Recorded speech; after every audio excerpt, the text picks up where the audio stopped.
في وقت السكون أي حد يقدر يقود، لكن وقت العاصفة ما يقودش غير اللي شايل المسؤولية بجد. أنا فارس، واتعلمت إن القوة مش في إنك تسبق، القوة الحقيقية إنك ما تسيبش حد يقع وتسيبه لوحده. وقت السكة ما تبقى صعبة، هنا بيبان القائد الحقيقي. الأزمات هي اختبار القيادة.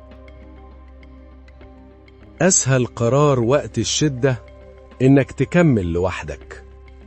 التخلي خيار سهل لكن مش قيادي.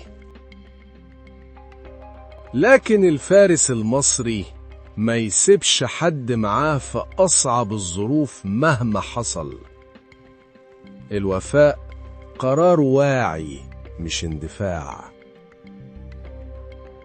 القائد اللي ينقذ فرد في الفريق هو في الحقيقة بينقذ روح الفريق كله. قوة الفريق في تماسكه. النصر الحقيقي إنك توصل ومعاك كل اللي بدأوا معاك. القيادة مش إنك تسبق، القيادة إنك ما تسيبش حد يقع. لازم تساعده يقوم من جديد، تعرف نقاط ضعفه وتحسنها، وتعرف نقاط قوته وتستخدمها صح. القيادة مش إنك تسبق.